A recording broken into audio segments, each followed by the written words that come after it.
What have you kind of learned about finding good mentors? Because there's a lot of sharks out there, and especially for a motivated, young man, I'm sure people try to take advantage of you. Yes, sir. So in marketing, there's this content rule. It's 80% give, 20% take, right? Good content, informative content, whatever it may be, it gives you 80% value. Whatever it may be, information, what advice, da da da, it takes 20%. I kind of apply that rule with people, right? I feel like people who are truly there to help you, not leverage your situation to benefit theirs, they give 80, 90% of the time. And the few times they take, it's to benefit you. Hey, do you mind working on this for me? Hey, do you want to wrap this up for me? Why? It's to build your skills, to sharpen their skill. They don't necessarily need to resort to you. And I find that's one thing good mentors do. And another thing, good mentors aren't always the best business people or best entrepreneurs or all of that. Sometimes it's just experience, right? Miles mean everything in this game. And people who have failed constantly, people who are still failing today, right? Maybe not successful, what they do can tell you, what worked, what didn't work, who's still around and why and all of that. And I find that, more oftentimes than not, those types of people get overlooked. But for me, I try to find perspective and value from whoever I'm around. And truly, I think, like I said, a good mentor, their only intention is to inform you. Colton and I don't know if he wants his name mentioned, so I'm not going to mention it, but, we share we share the same mentor and we have similar experiences with him. And it's the same situation. It's another younger guy who can relate to you, relate to your situation, who at one point sat there and wanted the same things you wanted. And it's more so a testament of saying, hey, it's possible, and just following in their footsteps. So I find connect with other like-minded individuals and people who want to see you grow, and that's it. Amazing. That's great. And you mentioned too, obviously we have this shady figure that people are going to probably think we do backroom deals with now. Yeah. But the one key theme from other guests, as well as Tyler, you're making me laugh, man. From other guests as well as yourself, is how important your network has been to elevate your career even to this point. Do you want to speak a little bit on that and paint that picture for us? Sure. Because this doctor introduced you to pharmaceutical sales and helped fundraise your first business. So paint us that picture. 100%. Like I said, I think people jump the gun too quick. I think people are too quick to ask and whatever. And at the end of the day, whether it's in a year or 10, a friend's always going to give you value. So network is the most important thing, I think, in business, in sales, in whatever industry you're in, right? And for me, being a young guy, I can tell you I've raised $250 million. I can tell you I've worked with X, Y, and Z. I'm 20 years old. I have no real life experience, and I know that, right? And I'm humble to that, and I'm open to learn. But having that network is kind of like getting those miles in, kind of seeing what's up. And if you have somebody who's accredited, who knows somebody who's got a relationship built, willing to vouch on you, vouch on your name, your business, willing to make introductions for you, you cut that process in half, right? And you can sit there and have them as your own personal board of advisors whenever you need. So for me, I wouldn't be where I was if it wasn't for my network. And I'm very grateful to the people who helped me, who helped bring me to this point today.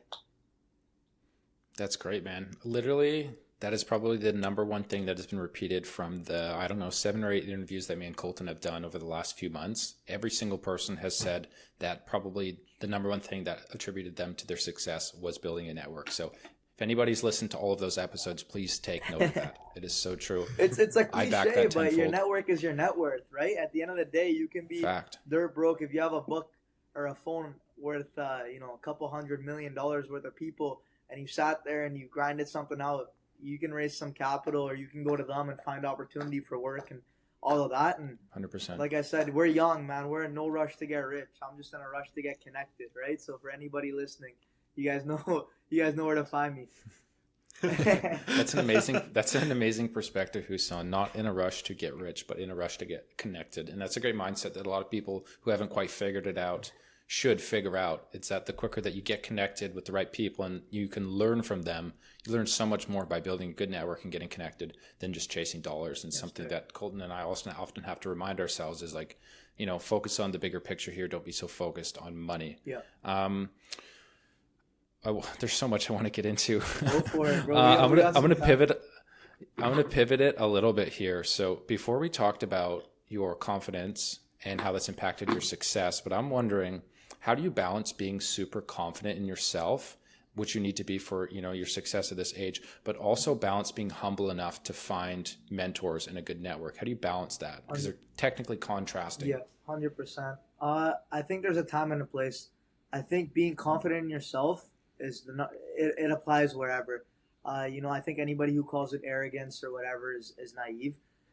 So being confident in yourself applies wherever, and I think the difference is you can be confident in your ability, but you should understand that at the end of the day, everybody has perspective. Just like me, right? So I think for me, it's being confident in my ability to adapt, to understand, and to grow, but not so much my ability to do something better than somebody else, right? I think for me, just like I said, being willing to exchange perspectives, uh, that's the main thing for me.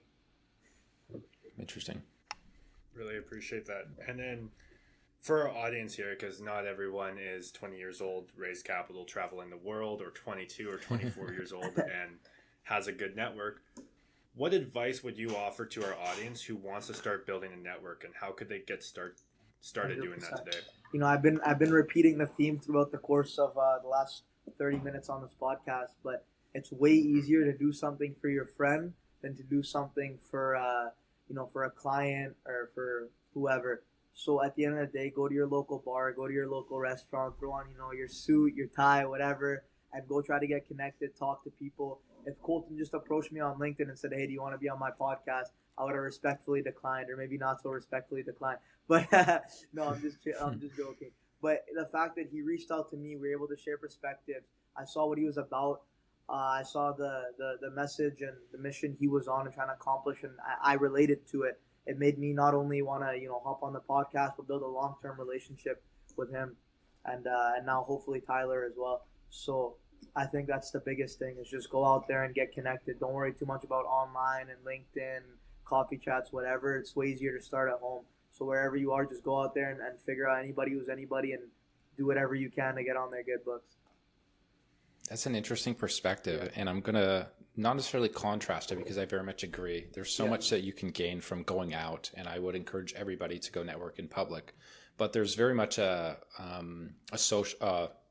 social network, like the internet element of it, right? Like this podcast. Me and Colton have been connected with countless entrepreneurs doing the exact opposite and reaching out to people on social media. And now we have great relationships with them, have gained tons of value. So I'm curious your perspective on social media. I know you've done some stuff. I don't know the full picture. Maybe you can speak on that, but how do you see the value of social media, and then kind of like those two different situations? I think we live in a generation where being online is probably one of our strongest assets, right? I'm the click of a finger away from anybody I've met, and it almost contradicts what I was just saying. Again, but for me, I find it a little harder to build relationships online with people you don't know, especially the type of guy I am. I'm a very personable dude. I like to laugh and joke. It's a little harder when you're texting somebody, whatever. But if it works, right? If you find like-minded individuals, a group, a WhatsApp group, a Discord channel, an entrepreneur on LinkedIn, whatever you want to connect with, I agree with you, right? But again, it all goes about, to anybody trying to build a network, it all boils down to just make friends. Right? Don't try to take too much. Try to give more than you take. Try to give more than you ask for, and eventually, you do good enough of the job. You build a strong enough relationship. People are going to come to you with opportunity and advice and everything you're looking for, and all the above. Yep. And Husam, the last couple of weeks that I've been following you on LinkedIn, and you've been sharing your posts with me now to gather some more insight. You've been more active on posting in social media. I just wanted to get your take on how important building your personal brand is, and kind of speaking the knowledge you have at this point, right? You're talking about capital in Dubai and how it's easier to come than North American capital. So I would love for you to speak on that a little bit. 100%. So you just touched on 2 points. I'll touch on both of them. The first one is a personal brand. Your personal brand is the most important thing in any business in life. I was telling Colton and I were having a conversation about this. Walking into a room, your appearance, right? The way you're dressed, it's how you're perceived, it's how you're judged, and online is just another one of those things, right? the insights you post, the people you're connected to, the relationships you build. It says a lot about you, and it adds a lot of credibility before the first introduction is even made.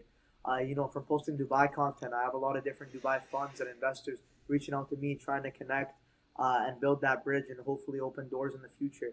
So your personal brand, I think, in any industry and any space in life is the most important thing. The way you carry yourself is how people perceive you. In terms of Dubai capital versus North American capital, I'm all for Dubai. I'm a big advocate. I'm a big fan for Dubai, and I think anybody who's lived there or stayed there knows what I mean. Aside from the beautiful girls and the beaches and the nice weather, there's a lot of value you can take from it.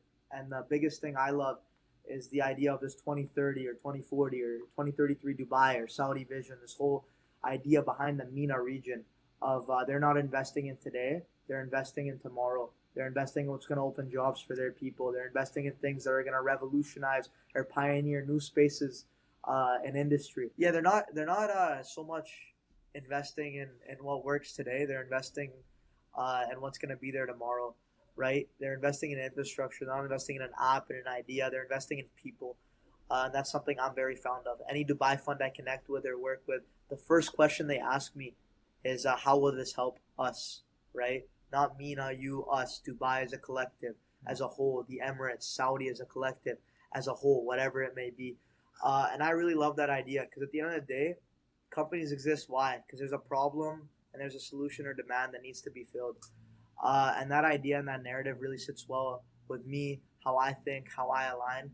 I'm in this business to change lives and build a legacy, and they're doing the same thing for their nation. And there's nothing greater, there's nothing to be more proud of. So I'm a big fan of Dubai.